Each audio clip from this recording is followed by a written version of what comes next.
Pascal Châtonnet est apprenti sorcier. En mélangeant différents cépages du Sud, il a recréé le vin de Bordeaux du futur, cuvée réchauffement climatique 2050. Le vin est presque sucré, mais très rapidement, vous avez une évolution qui est tannique, faible acidité, et ça finit sec et amer. Bref, en 2050, le Bordeaux serait méconnaissable. C'est donc un patrimoine français qui serait menacé. 14 000 producteurs, 6 millions d'hectolitres par an, la capitale mondiale du vin. Le Bordeaux est un mélange de plusieurs cépages, Cabernet et Merlot. C'est ce dernier qui supporte mal la hausse des températures. Alors, Philippe Bardet, viticulteur du prestigieux Saint-Émilion Grand Cru, s'adapte déjà. Il change certaines de ses parcelles de Merlot. Vous allez tout simplement arrêter le Merlot?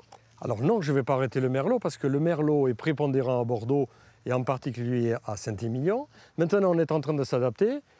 Le Merlot, il va disparaître de certaines zones les plus précoces, les plus chaudes, au profit du Cabernet Franc. Parcelle 52, c'est le terrain de jeu des scientifiques de l'INRA.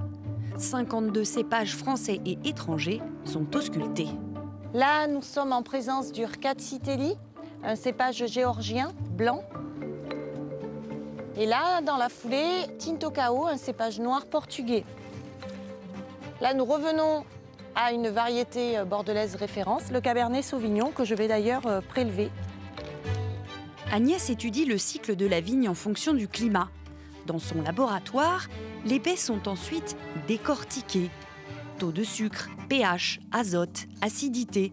Dans 4 ans, Agnès livrera à l'industrie viticole un éventail de cépages pour peut-être remplacer le Merlot. Ce qu'on souhaite fournir à la profession, c'est des informations d'un cépage lambda. Comment il se comporte en année chaude, comment il se comporte en année froide, comment il se comporte en année précoce. Parce que si un jour il devait être amené à modifier un cépage, qu'ils aient au moins un maximum d'outils dans lesquels ils vont pouvoir venir piocher pour faire le meilleur choix qui correspond à leurs attentes. Le vin de Bordeaux est une appellation d'origine protégée. Il faut donc garder son identité. C'est tout l'enjeu des viticulteurs de Bordeaux face au réchauffement climatique.